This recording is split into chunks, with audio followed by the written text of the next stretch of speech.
सबसे पहले डार साहब मुझे ये बताएं, ये तनकीद मरीम नवाज शरीफ साहबा ने की है, वो मैं पूछ लेता हूँ ज़ुबैर साहब से कि उस पर नहीं आना चाहिए।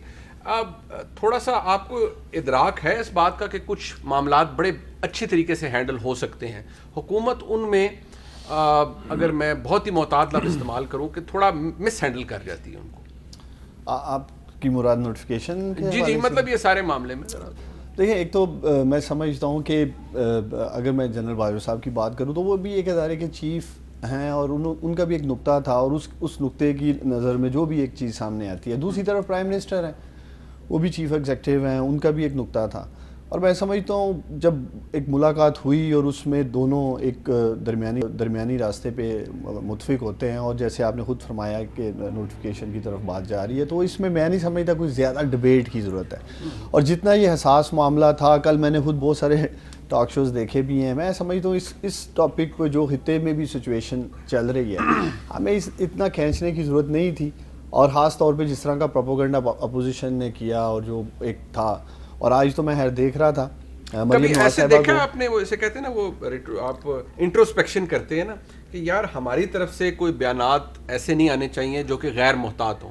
अब आमिर डोगर साहब बड़ी इलेक्टेड एमएनए हैं, बड़े समझदार आदमी हैं, वो काबीना को कोट करते हुए, वज़ीर-ए-आज़म को कोट करते हुए एक बयान देते हैं एक टेलीविज़न टॉक शो के अंदर। वज़ीर इत्तलात आके कहते हैं कि जी पता नहीं उन्होंने कहाँ से ईजाद कर लिया। ये बहुत बुरा डिस्प्ले है on part of the government.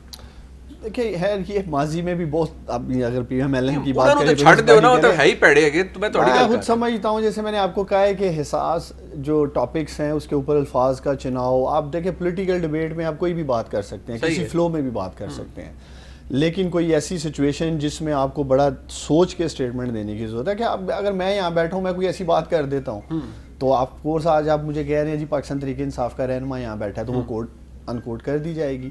लेकिन अगर आप दोनों की बात करते हैं तो मेरे नज़दीक इंफॉर्मेशन मिनिस्टर जो कि तर्जमान है पूरी हुकूमत का, उनकी बात को आप ज़्यादा वेटेज दे सकते हैं। यानी कि आप ये कहते हैं कि कैबिनेट के अंदर आपके बहुत से कोलीग्स भी हैं, तो वज़ीर-ए-आज़म ने वो बातें नहीं की जो आमिर डोगर साहब ने की। लेकिन देखिए बाज़ दफ़ा ऐसा है कि आप किस कॉन्टेक्स्ट में बात कर रहे हैं, कहने वाला किस अंदाज से वो बात कर रहा है, तो वो बात की डिलीवरी में भी फ़र्क आ सकता है। कॉन्टेक्स्ट एक कोई सी, चलो ठीक है, आप उसको स्पिन दे दें, आप यू कैन। लेकिन देखिए अब आप मेरी बात ना माने यार, अगर मैं ठीक बात कर रहा हूं, मेरा काम ये है ना कि मैं आपसे मजीद सवाल करूं, मेरा काम ये है। तो आप क्या चाह रहे हैं, मैं डोगर पार्ट 2 चला दूं?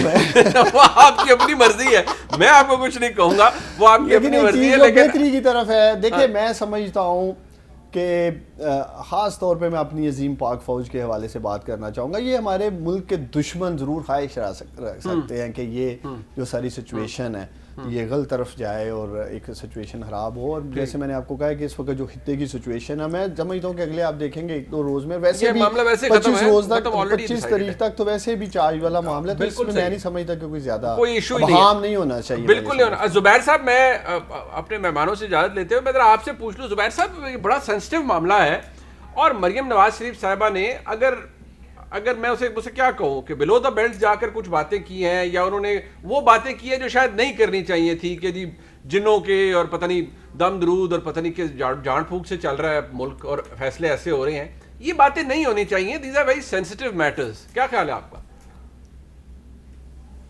तो सेंसिटिव मैटर्स सबसे पहले तो प्राइम मिनिस्टर को समझना चाहिए ना कि ये सेंसिटिविटी कैसे को हैंडल कैसे किया जाता है। इस इशू में एक तो मैं वजाहत कर दूं कि प्राइम मिनिस्टर का राइट है, बिल्कुल हम कहते हैं, लेकिन इस इशू पर जो मिलिट्री के साथ इन्होंने जानबूझ के करने की कोशिश की है, तस्दीक करने की कोशिश की है कि इतने एम्बैरेसिंग सिचुएशन में ला के खड़ा कर दिया कि एक ISPR की तरफ से नोटिफिकेशन चला जाता है और हम एक हफ्ते पहले की बात कर रहे हैं, कल की बात नहीं कर रहे। तो वो एक तो समझ से बाहर है कि ये कभी हो ही नहीं सकता कि मिलिट्री ने ये डिस्कस ना किया हो, आर्मी चीफ ने ये डिस्कस ना किया हो, और पूरा पाकिस्तान डिस्कस कर रहा था, तो प्राइम मिनिस्टर को नहीं पता था कि क्या बातें हो रही हैं।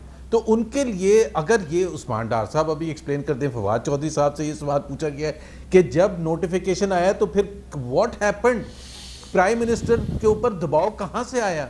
हमें तो पता ही नहीं है कि दबाव, कोई काबीना का वजीर ये नहीं कह रहा कि हमने दबाव डाला था, कोई और क्लेम नहीं कर रहा। बाइडन तो वैसे भी फ़ोन नहीं करते, ना अमेरिका की तरफ से प्रेशर था, ना किसी और की तरफ से प्रेशर था कि ये एक्सेप्ट नहीं करना आपने, तो फिर किसकी तरफ से प्रेशर था? फिर वो स्टोरीज भी आती हैं। तो इस वजह से ये बहुत सेंसिटिव मामला है।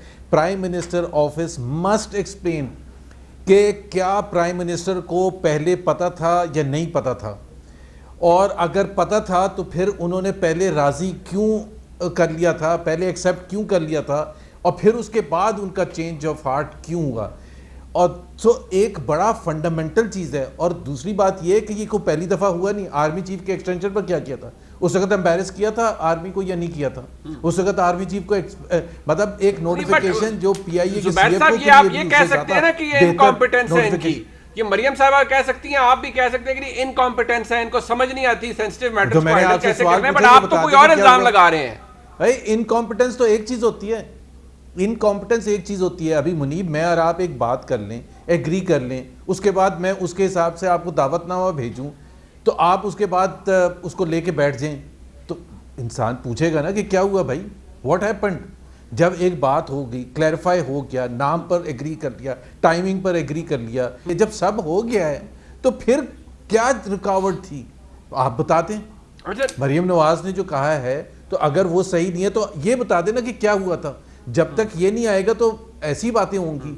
और पिछली अपॉइंटमेंट्स पर भी क्या हुआ था, मतलब एक होता है मिसमैनेजमेंट, एक होती है इनकॉम्पिटेंस, एक होती है जानबूझ के ऐसे लगना कि तस्दीक की जा रही है। बट जुबैर साहब एक बात है, मेरी यार सुन लें सर, आप ये कह रहे हैं कि ठीक है इन्होंने मिस हैंडल किया, आपने पहले भी जिक्र किया, वो जब आर्मी चीफ जनरल बाजवा साहब के हवाले से मामला था तब भी इन्होंने, आपने कहा कि इन्होंने गलत किया, मिस हैंडलिंग की, इदारे को एक गलत जगह पोजीशन में ये ले गए, ये आप एलेज कर रहे हैं। अभी जो मामला हुआ उस पर भी आप कह रहे हैं, और आप कह रहे हैं कि इन्होंने जब एग्री कर लिया सर, और इन्होंने फिर शायद आपका एलिगेशन ये है कि बैक ट्रैक कर रहे हैं, लेकिन किस प्रोवोकेशन पे, जो बातें आप लोग कर रहे हैं। मेरा कहने का मकसद ये नहीं होनी चाहिए कि आप किसी को ऐसे इल्जामात लगाएं कि जी जिन भूत हैं और फलान हो रहा है और ये हो रहा है। This should not. अगर हम गलत इल्जाम लगा रहे हैं मुनीब, अगर हम गलत इल्जाम लगा रहे हैं तो ये बता दें फिर क्या हुआ था, ये बता देना कि क्या हुआ था।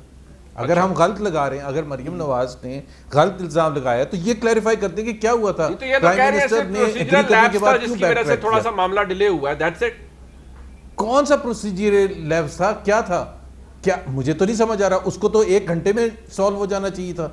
कौन सा प्रोसीजर? एक तो इनके डिफेंस मिनिस्टर जो प्रोसीजर का हिस्सा है वो कहीं वो तो कहीं होते ही नहीं है। ठीक है, अगर डिफेंस मिनिस्टर का काम है ना ये प्रोसीजर को इंश्योर करना, या हमारा काम है या किसी एंकर का काम है, जब पता ही नहीं सिस्टम चलता कैसे है, जब आपने एक शख्स को डिफेंस मिनिस्टर बिठा दिया है, उसको ये भी नहीं पता कि जीएचक्यू का रास्ता किस तरफ से जाता है, तो फिर तो ऐसे मसाइल होंगे ना। अच्छा नहीं, वो वैसे बात आपकी ठीक है, बट मोस्टली हमारे मुल्क में जगरसाई हुई है, ठीक है, वैसे फौज की जगरसाई हुई है, and we have to protest. ठीक है, बिल्कुल ठीक है, वो इतने एक्टिव नहीं होते, बट खोक साहब जो बात चले, ये हुकूमत और इतने क्या मतलब, जितने होना चाहिए उतने तो होना चाहिए। चले ठीक है, मैं आप ठीक कह रहे हैं, वो अब डिफेंस मिनिस्टर का वो खुद ही बयान जवाब दे सकते हैं। पर खोकर साहब बात ये है, ठीक है, वो इस्तेकाक वाली बात भी ठीक है, और कल फवाद चौधरी साहब ने जब पहली जो प्रेस टॉक थी आफ्टर दी कैबिनेट मीटिंग, उसमें उन्होंने कहा भी कि इदारे और मुल्क में एक बड़ा ज़बरदस्त कोऑर्डिनेट रिलेशनशिप है, और वो ये इस बात को समझते हैं कि इस्तेकाक वज़ीर-ए-आज़म पाकिस्तान के। हम उससे ज़रा आगे चल के बात करते हैं। ये जो इल्ज़ामात लग रहे हैं और इस तरह की चीज़ें जब सियासत में आ जाएंगी, और फिर जारी बात है किसी को सियासी चुड़ैल कहा जाएगा, मरियम बीबी को की तरफ ही इशारा था उनका, ये सेंसिटिव मामलात के ऊपर ये लैंग्वेज और फिर ये डिबैनर, ये तो नहीं होना चाहिए, कतई नहीं होना चाहिए। अनफॉर्चुनेटली हमारी सियासत इस मुकाम पर पहुंच गई है कि जहां पर एक दूसरे के ऊपर इल्ज़ामात लगाने में और तरह तरह के इल्ज़ामात लगाने में हम कोई आर महसूस नहीं करते। मेरी नज़र में, मैं इसके ऊपर बहुत ज़्यादा तो कुछ नहीं कहना चाहूँगा, सिर्फ इतना ही कहूँगा कि एक ख़ातून है, उनकी प्राइवेसी को रिस्पेक्ट करना चाहिए, वो पब्लिक आई में नहीं आती।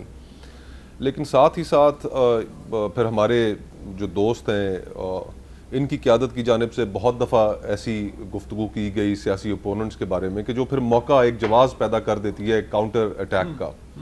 तो वो अगर तफसील आप निकालें तो वो भी आपको इमरान खान साहब की तारीख नहीं है।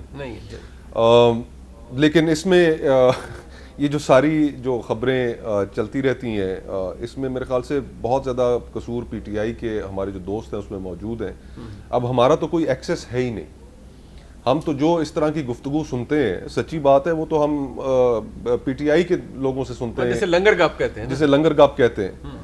तो थोड़ा सा इन्हें भी अपनी डार साहब नहीं, लेकिन अब इनकी पार्टी के जो लोग हैं उनको भी अपनी इस तरह की जो गॉसिप है उसके ऊपर कंट्रोल रखना चाहिए। बाहर तो और अब वल्लाह आलम की क्या हकीकत है, लेकिन ये जो सारा इशू है मुनीब भाई, इसमें जो चीज़ सबसे पहले हमें मद्देनज़र रखनी चाहिए वो ये है कि इस वक्त हम खुसूसन पाकिस्तान जिन हालात से गुजर रहा है, हमारी इकॉनमी का बुरा हाल है, मुल्क में महंगाई है, मुल्क में बेरोज़गारी है, आम आवाम इस वक्त सख्त तंग है, सफ़ेद पोश तबका जो है उसकी कमर टूटी हुई है। इन हालात में हमें बैनुल अक़वामी चैलेंजेस भी हैं, पाकिस्तान के किरदार पे बहुत ज़्यादा सवालात भी उठाए जा रहे हैं, लिखा भी जा रहा है। आपके लेकिन हम भी आर एम्ब्रॉयल्ड इन दिस ना, बहुत से मल्टीपल फ्रंट्स हैं। FATF का आपके सामने एक फ्रंट मौजूद है, उससे पाकिस्तान के लिए निकलना बहुत ज़रूरी है और उसको बतौर एक तलवार इस्तेमाल किया जा सकता है पाकिस्तान के ख़िलाफ़। फिर IMF के साथ हमारी नेगोशिएशंस चल रही हैं। जो रीजनल सूरत हाल, इस सारी सूरत हाल में ये नियत नहीं होना चाहिए। इस सारी सूरत हाल में 6 तारीख को ISPR प्रेस रिलीज इशू करता है, आज 13 तारीख है, एंड दैट इज फाइनल। वो जब भी आता है वो फाइनल होता है। एक हफ्ता गुजर चुका है और इस एक हफ्ते में हमें नहीं पता कि इस वक्त एग्जैक्टली सूरत हाल क्या है। हुकूमती तर्जुमानों के पास भी कोई जवाब नहीं है। मेरे भाई ने कहा कि इस डिबेट की तो जरूरत ही नहीं है। भाई डिबेट की जरूरत क्यों नहीं है? जिस तरीके से हुकूमत चलाई जा रही है, ये डिबेट हफ्ता आपकी मुल्क की सबसे प्रीमियर जो इंटेलिजेंस एजेंसी है उसके सरबराह का जो तकर्रुर है उसके ऊपर पूरी दुनिया में, पूरे पाकिस्तान में बातें हो रही हैं। आप कहते हैं कि इसके ऊपर डिबेट की जरूरत फर्स्ट लाइन ऑफ डिफेंस फौज है और आपकी सबसे तगड़ी एजेंसी वो है। उसमें भी बिल्कुल इसमें कोई शक नहीं कि उनका एक बहुत अहम रोल है। प्रिंसिपली तो वैसे मैं समझता हूं कि और उनकी बड़ी कुर्बानियां भी हैं, लेकिन हमारे यहाँ जो एक सिस्टम के अंदर एक जो फ्लॉ है वो ये है कि हमारे यहाँ जो पॉलिसी है वो इंटेलिजेंस ड्राइव करती है। हालांकि it should be the other way around कि policy should be driving intelligence rather than intelligence driving the policy. ये हमारे सिस्टम के अंदर एक बहुत बड़ा फ्लॉ है और वजीर आजम इस वक्त जो करना चाह रहे हैं, मेरी जाती राय में वो ये करना चाह रहे हैं कि वो उस इदारे के ऊपर एक मुकम्मल कंट्रोल हासिल करना चाह रहे हैं।